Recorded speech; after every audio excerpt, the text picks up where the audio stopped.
guys, welcome back to Cooking and Growing with the Frisbees. It's been a minute, but we're back at it.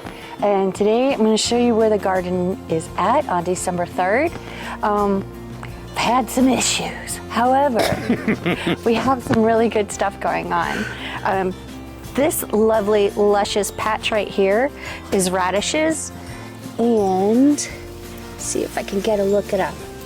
Do you see how nice and big they are? They're like the size of a beet. They're huge. Yeah, they are. And I know I'm gonna be having some salad this week, so guess what's going in them? I've also heard that pickled radishes are really good. And also if you roast radishes, that they take on kind of a meat substitute texture. We'll see about that. And my beets are doing pretty well as well. Some of them are larger than others. Just this time of year weather is a little unpredictable. Today it's gonna be 63. Monday night it's gonna be 36. So it's kind of all over the place. So they're kind of reacting to it. You can see the marigolds have died back.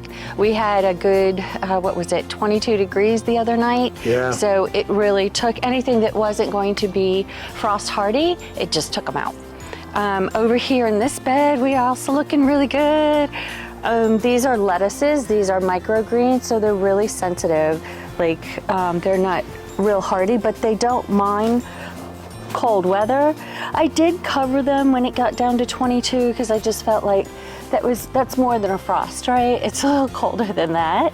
So, but they're doing well. Got my romaine coming up, some other romaine here. Look at these little guys. So fun. They look healthy. Yeah, and at the very least, I succession sowed these. So hopefully we will get them in succession so that I can have a salad and I still have some greens left over that I can use for the next time. I did plant some green onions. Those are green onions at the very end. And then the two in the back, actually, or three, I think there is, those are leeks. I've never grown leeks before. I started them indoors.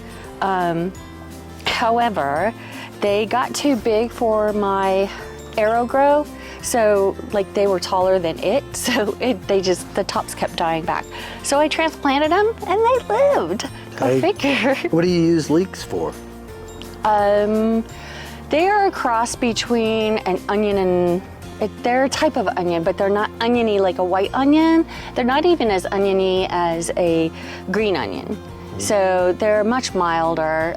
You can make leek soup is really good, which having 3 leeks, that might be the direction I go. I also don't know, this being the first time we've grown them, I don't know if they spread like the green onions do. Green onions, they just keep multiplying. And I'll show you some of them in the other bed.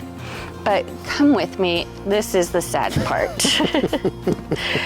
So, we have always done a no-till.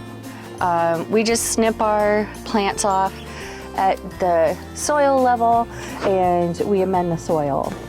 Unfortunately this year, what happened, and I had heard about this, but it had never happened to me because I thought I had raised beds, so it kept critters away. Not critters, bugs. But what we found, and it's a small gray beetle, and what they feed on the roots of plants. So I have 3 decimated beds.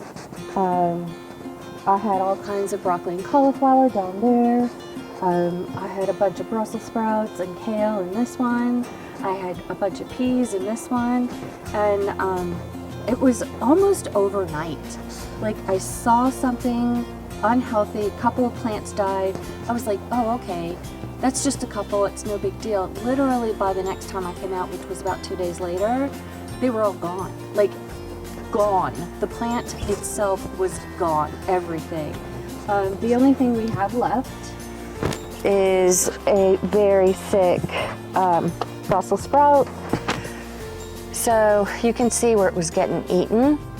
Now, I did put some diatomaceous earth around it in the hopes that it can live on, but At this time of year, it should already have some little buds of Brussels sprouts on it, and it doesn't, so I don't know if we're going to be very successful there.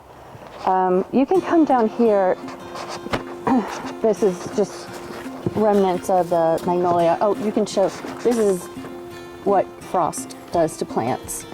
They were thriving. They were so beautiful. They and were gorgeous. thriving. Yeah. There was beautiful pink flowers all over them. Oh wow. And this is magnolias are even dead now. So I have put diatomaceous earth in all these 3 beds, and then I'm going to go ahead and put some more. This is going to be. We're going to try this out. I'm going to try and dig up as many worms as I can and put them in another bed, and then treat all this with diatomaceous earth in the hopes that will kill off any larvae that those beetles may have left.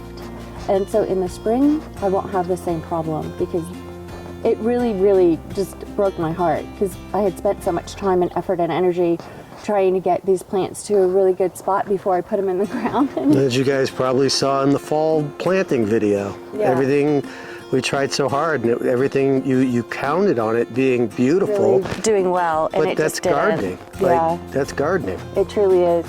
So you can see, this is the remnants of the green beans. Watch the water hose.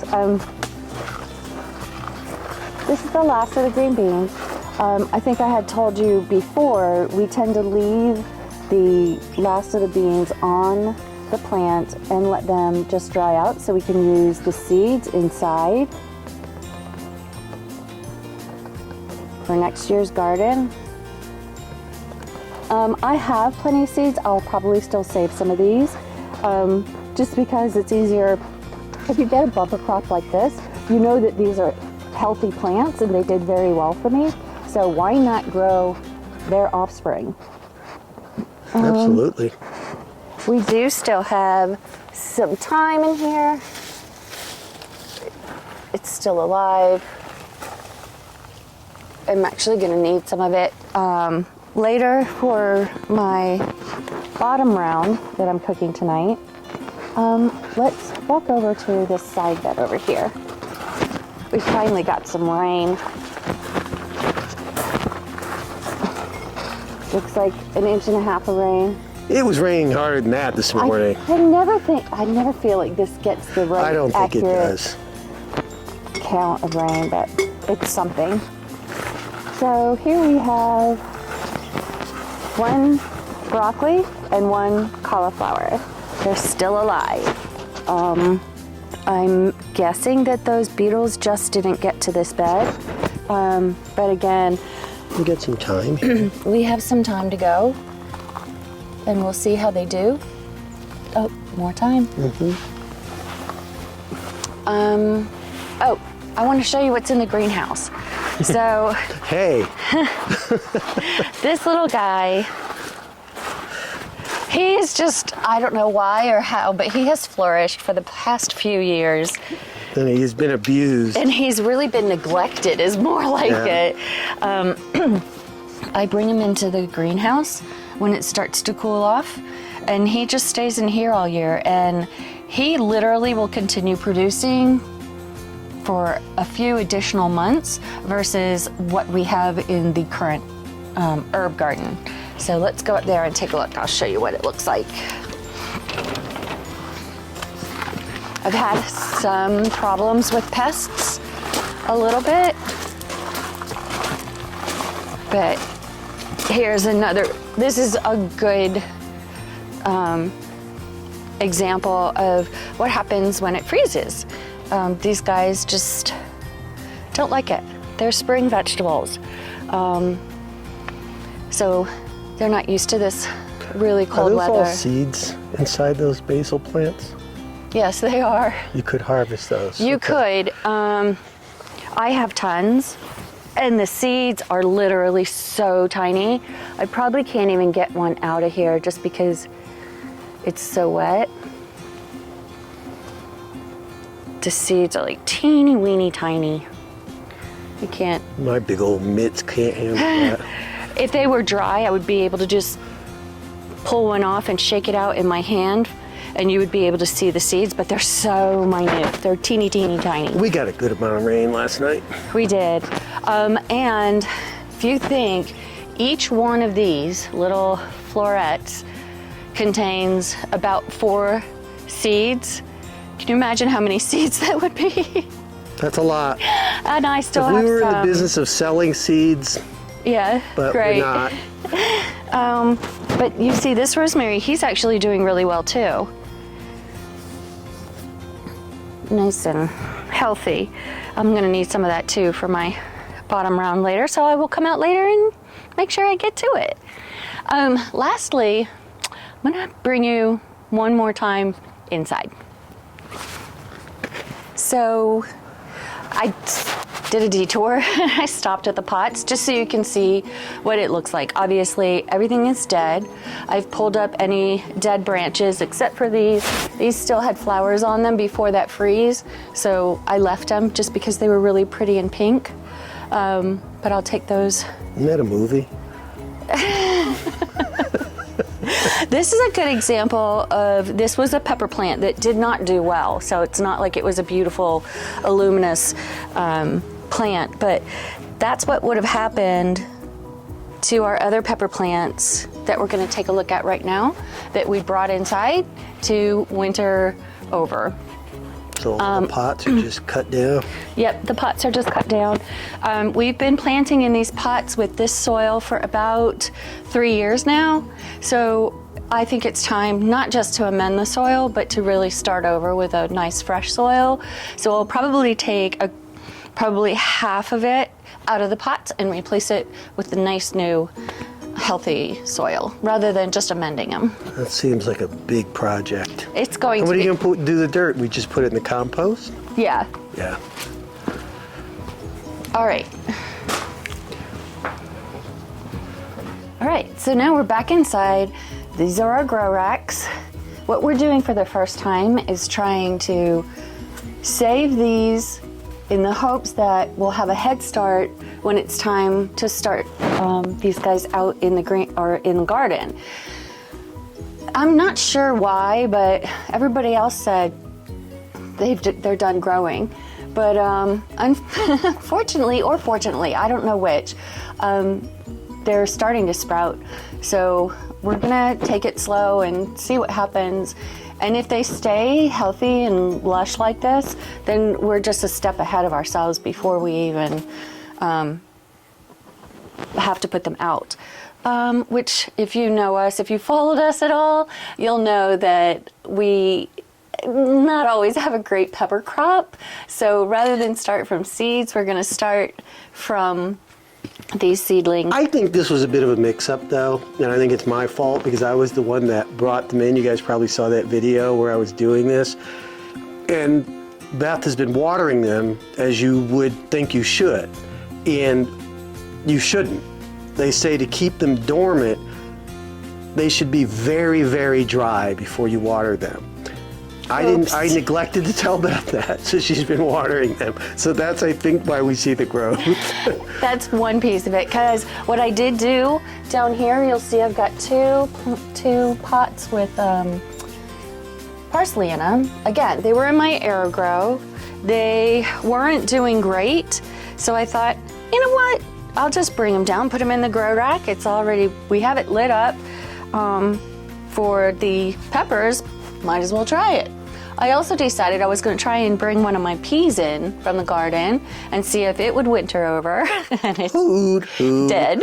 So that was not a success. If you're wondering what these are from my zinnias. If you saw those huge, beautiful, big red zinnias, these are the center of those, in which are all their seeds. That's a pretty good sized seed for a zinnia. Ooh, one fell off in my hand.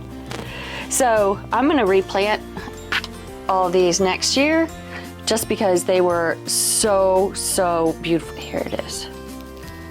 I can see them, I just can't quite get them out. Maybe they're not dry enough. That is one reason why they're in here, is hopefully this light will dry them out. But so that's where we're at this year with our winter garden. It was a little bit of a catastrophe, but now I know. And I know that I've got to look out for those beetles. And if I see them, I need to treat immediately.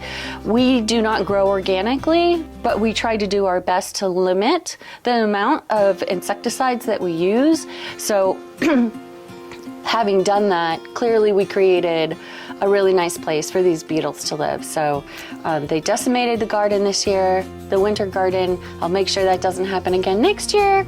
And stay tuned. Stay tuned. We still have some things to harvest, so we'll be back and show you what we do have. Gardening is kind of a game of chance. I mean, there are things you can do, but there are factors you can't control, and we found that out. But hey, you got beets, you got radishes. I mean, we're not doing so bad. So guys, come back, we'll give you an update, and before you know it, I mean, it's December 3rd, before you know it, 6 weeks from now, we'll be getting ready. Seedlings. Right? So we'll be back for that. So you guys, thanks for joining us. Beth, thanks for showing us around the fall winter garden. And then we got some cooking to do, don't we? So That's it, guys. Thanks for joining.